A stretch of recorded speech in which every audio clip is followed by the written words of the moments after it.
आज हम जिस चीज़ के बारे में बात करने वाले हैं वो हर एग्जाम में आता ही आता है और इससे क्वेश्चन, और ये बहुत ज़्यादा आपको इम्पोर्टेंट भी है। ठीक है, तो आज हम बात करने वाले हैं धन विधेयक। धन विधेयक के अंतर्गत क्या क्या चीज़ें होती हैं, कैसे लागू होती हैं, क्या होता है क्या नहीं होता है, सारी चीज़ कितने प्रकार के होती हैं, सारी चीज़ को देखेंगे। चलिए देखते हैं। धन विधेयक संविधान के अनुच्छेद 110 में, किसमें 110 में धन विधेयक का उल्लेख है। संविधान का अनुच्छेद किसमें 110 में धन विधेयक का उल्लेख है।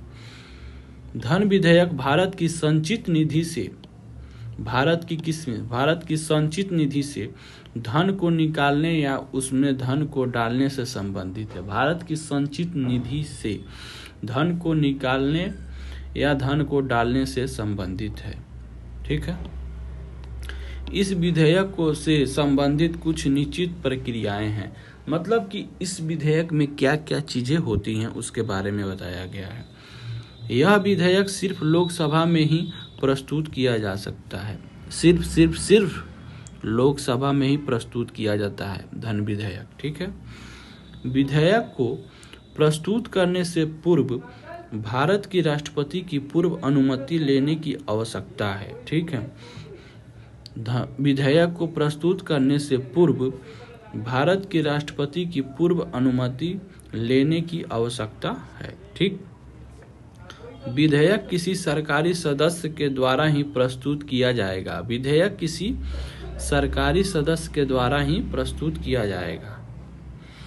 विधेयक को लोकसभा का अध्यक्ष धन विधेयक होने का प्रमाण पत्र देता है। विधेयक को लोकसभा का अध्यक्ष विधेयक होने का प्रमाण पत्र देता है। धन विधेयक होने का क्या करता है, लोकसभा का अध्यक्ष प्रमाण पत्र देता है। ठीक है,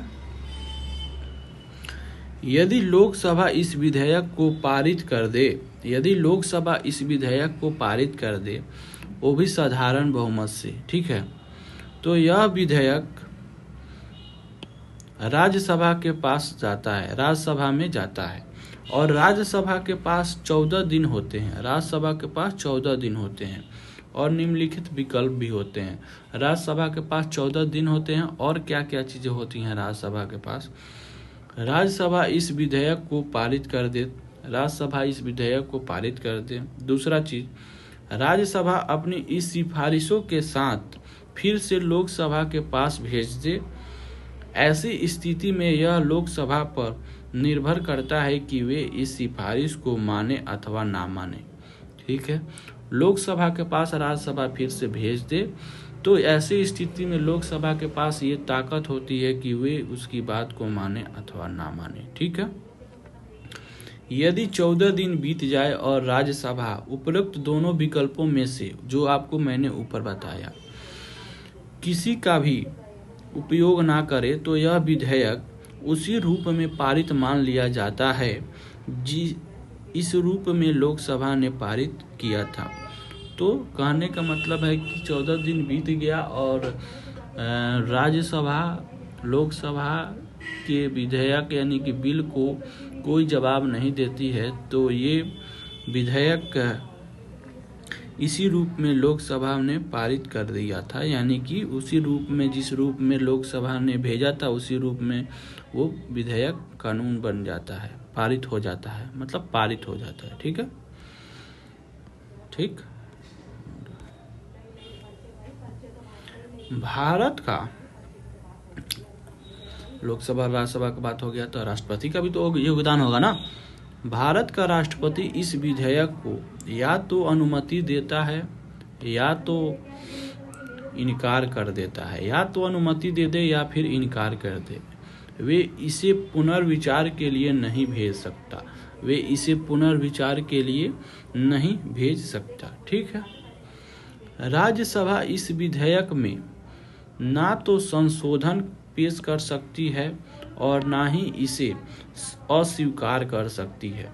राज्यसभा इस विधेयक में ना तो संशोधन कर सकती है और ना ही इसे अस्वीकार कर सकती है। ठीक है, अब देखिए सबसे इम्पोर्टेंट, अब हम चलते हैं कि साधारण विधेयक, धन विधेयक और संविधान संशोधन विधेयक। ठीक है, कौन पास करेगा, कौन मना करेगा, कौन पुनर्विचार के लिए भेजेगा। पहले हम साधारण विधेयक के बारे में जानते हैं। ठीक है, चलिए साधारण विधेयक की बात करें। जो सामान्य कानून बनाने के लिए लाया जाता है, ठीक है, ना पैसा वाला और ना संविधान बदलने वाला हो, ठीक है, वही साधारण विधेयक कहलाता है। ठीक है, और इसे कौन पास करता है? इसे कौन पास करता है साधारण विधेयक को? लोकसभा पर राज्यसभा दोनों से पास हो सकता है, और दोनों में साधारण बहुमत जरूरी है। दोनों में साधारण बहुमत जरूरी है। ठीक है, कौन रोक सकती है इसको? लोकसभा और राज्यसभा दोनों इसको रोक सकती है। किसी एक में पास नहीं होगा, यानी कि दोनों के पास अधिकार है कि इसको रोक सकती है। ठीक है, अगर इसमें मतभेद हुआ तो क्या होगा? मतलब एक बिल को दूसरे बिल में भेजा गया, उसने पास नहीं किया तो क्या होगा? अगर राज्यसभा मना कर दे या संशोधन पर झगड़ा हो जाए तो क्या होगा? ठीक है, तो संयुक्त बैठक बुलाई जाती है। तो क्या होता है? संयुक्त बैठक बुलाई जाती है। वहाँ लोकसभा की ज़्यादा संख्या होने से, ठीक है, वहाँ लोकसभा की ज़्यादा संख्या होने से क्या होता है? साधारण विधेयक आमतौर पर पास हो जाता है।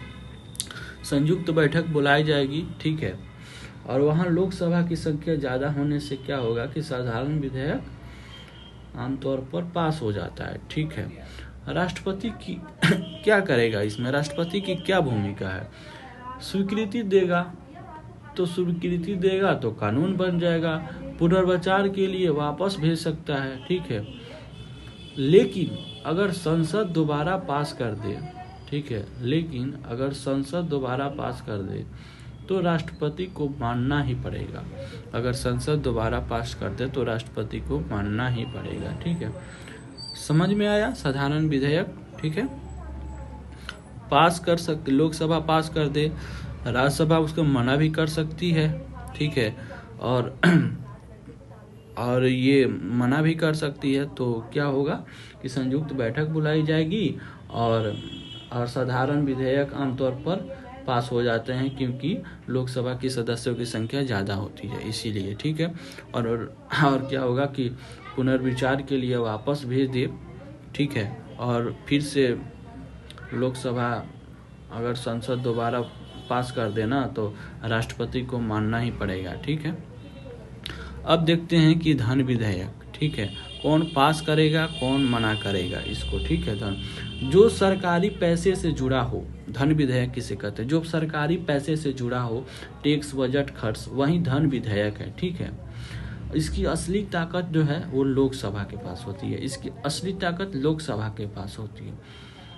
लोकसभा अगर पास कर दे तो काम लगभग पूरा, समझिए, अगर लोकसभा इसे पास कर दे तो काम लगभग पूरा हो जाता है। ठीक है, कौन पास नहीं कर सकता है? राज्यसभा धन विधेयक को रोक नहीं सकता है। राज्यसभा जो क्या है, धन विधेयक को रोक नहीं सकता है। राज्यसभा सिर्फ क्या कर सकता है कि सुझाव दे सकती है, मना कर सकती है, लेकिन असर नहीं डाल सकती है। ठीक है, मना कर सकती है लेकिन असर नहीं डाल सकती है। 14 दिन के बाद अगर लोकसभा राज्यसभा से पूछती है और राज्यसभा 14 दिन तक कुछ नहीं बोलती है तो धन विधेयक अपने आप पास हो जाता है। धन विधेयक क्या होता है? अपने आप पास हो जाता है। राष्ट्रपति क्या करेगा इसमें? स्वीकृति देगा।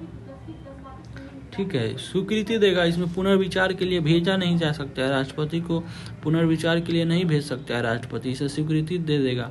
ठीक है, अगर लोकसभा से पास हो जाती है तो। ठीक है, अब कहता है कि संविधान संशोधन।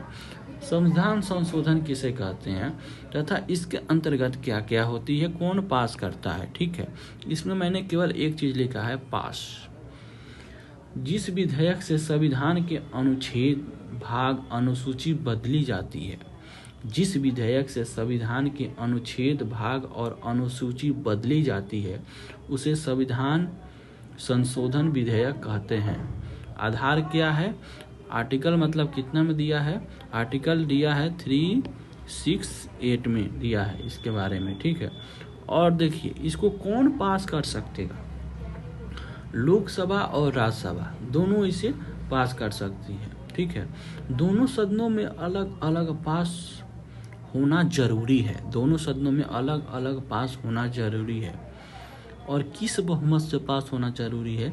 तो विशेष बहुमत से पास होना जरूरी है। ठीक है, मतलब कि सदन की कुल सदस्य संख्या का बहुमत और उपस्थित और मतदान करने वाले सदस्यों का 2/3 बहुमत। ठीक है, कहने का मतलब है कि सदन की कुल सदस्य संख्या का बहुमत और उपस्थित और मतदान करने वाले सदस्यों का 2/3 बहुमत। ठीक है, तो इसमें हम कहते हैं कि क्या राज्यसभा रोक सकती है? हाँ, पूरी तरह से इसे रोक सकती है। ठीक है, अगर राज्यसभा मना कर दे तो संविधान संशोधन विधेयक वहीं समाप्त हो जाएगा। ठीक है, इसमें संयुक्त बैठक नहीं होगी।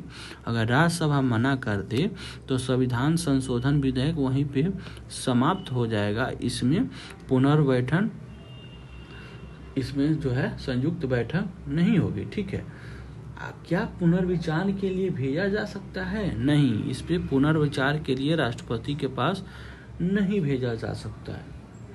स्वीकृति देना अनिवार्य होगा। राष्ट्रपति को पास अगर भेज दिया जाता है तो राष्ट्रपति पुनर्विचार के लिए नहीं भेजता है। ठीक है, उसे स्वीकृति देना ही देना है। ठीक है, आई होप कि आपको समझ में आया होगा कि साधारण विधेयक, धन विधेयक और संविधान संशोधन विधेयक। ठीक है, तो चलिए मिलते हैं फिर से नेक्स्ट टॉपिक के साथ। Thank you for watching the video.